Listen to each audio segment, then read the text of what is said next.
हरियाणा के शिक्षा व पर्यटन मंत्री कंवरपाल गुर्जर हमारे साथ मौजूद हैं, बातचीत करेंगे इनसे। गुर्जर साहब, जिस प्रकार से अब अनलॉक पीरियड 4 की शुरुआत हो चुकी है, इस दौरान स्कूल व कॉलेजेस को खोलने के लिए एग्ज़ाम्स को क्या तैयारियां हैं? देखिए, हमारी ओर से तो तैयारियां हैं। और मैंने पहले भी कई बार जिस प्रकार से आपके चैनल के माध्यम से बात कही है कि हम जो हमारे 10वीं 11वीं 12वीं हैं, 3 क्लास के लिए हम स्कूल खोलने चाहते हैं। और क्योंकि हमारे जो स्कूल हैं सारे के सारे गांव में स्कूल हैं, और गांव में लगभग एक गांव का है तो एक स्कूल है, या +2 का स्कूल है तो आसपास के 3-4 गांव का है।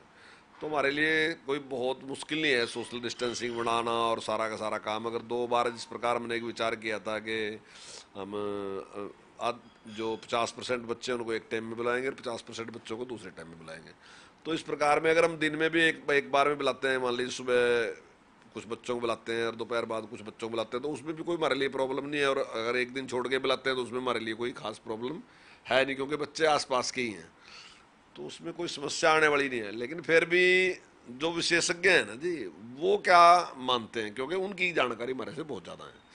तो मैं समझता हूँ कि जब भी केंद्र सरकार हमें इस प्रकार की परमिशन देगी और जो विशेषज्ञ जो राय देंगे उसके अनुसार हम तुरंत निर्णय लेंगे, और जैसे ही हमें इसकी परमिशन मिलती है तो हम तुरंत क्लासेस शुरू कर देंगे। गुर्जर साहब, जिस प्रकार से बच्चों के पाठ्यक्रम जो पुस्तकें हैं, वो जो निर्धारित होती हैं पूरे 1 साल के लिए होती हैं, अगर क्लासेस शुरू की जाती हैं तो क्या पाठ्यक्रम में भी बदलाव होगा? देखिए, एक तो हमने ऑनलाइन एजुकेशन देने का काफ़ी अच्छा प्रयास हमने किया। और पूरे देश में जो जिन स्टेटों में अच्छा एक परिणाम आए हैं उसके, और जो अच्छी तरीके से जिन प्रदेशों ने उसको इम्प्लीमेंट किया है, तो उनमें हमारा प्रदेश भी एक है। तो उसके द्वारा भी हमने काफ़ी अच्छा काम हमारे अधिकारियों ने किया है। लेकिन उसके बावजूद भी जो, क्योंकि स्कूल बहुत लंबे टाइम से बंद हैं, तो निश्चित तौर से जो कमी आई तो उसमें सिलेबस में कमी करेंगे।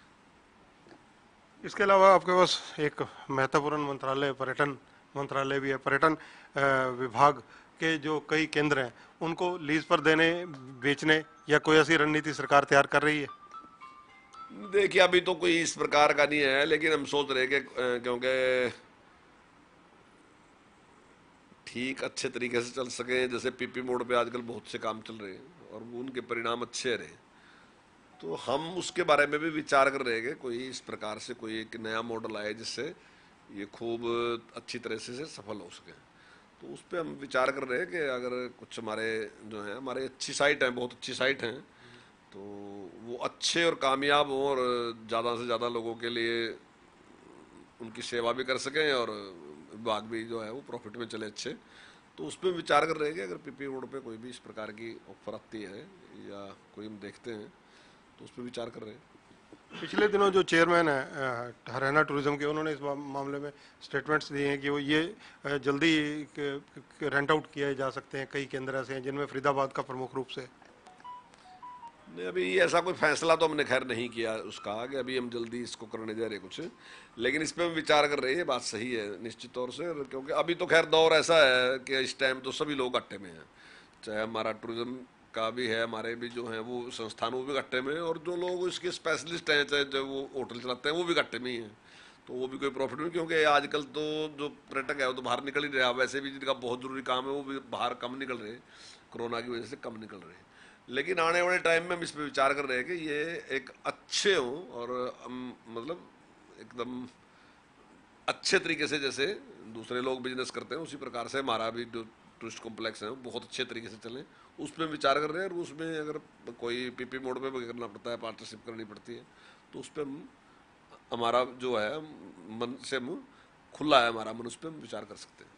गुज्जर साहब, जिस प्रकार से कभी हरियाणा का जो टूरिज्म विभाग है, वो विदेशी पर्यटकों के लिए जो या देश के पर्यटकों के लिए बहुत ज़्यादा केंद्र बिंदु हुआ करता था।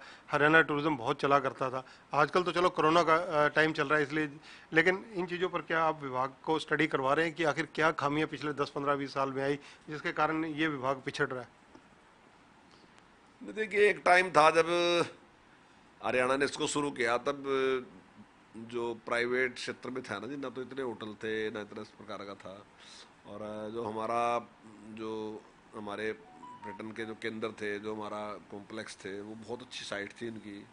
तो उस टाइम बहुत अच्छा रहा होगा जो पुराना है, मैंने मुझे उसके वो नहीं है कि उस टाइम रहा होगा अच्छा, लेकिन अब पिछले कुछ सालों में ना जी मतलब कोई बहुत अच्छी स्थिति नहीं है हमारी, और काफ़ी घाटे में हमारे संस्थान हैं जो वो लगभग लगभग अब मतलब उसमें कोई प्रॉफिट वाली बात है नहीं इस प्रकार की।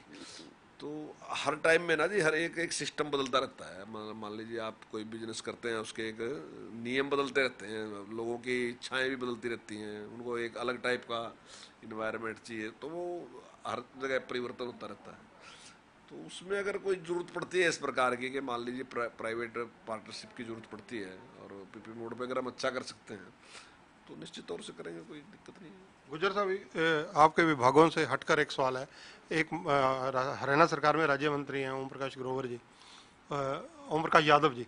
ओम प्रकाश यादव जी के बेटे का विवाद जिस प्रकार से या उनके परिवार का जो मामला हुआ, एसपी ने जैसे मुकदमा दर्ज किया वहां पर रिलीव होने से पहले, इस घटनाक्रम को राजनीतिक रूप से आप कैसे देखते हैं?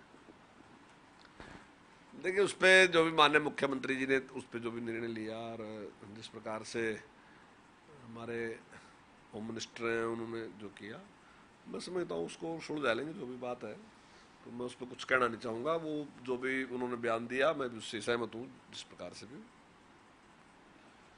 तो ये हैं कंवरपाल गुज्जर, हरियाणा सरकार में कैबिनेट मंत्री हैं।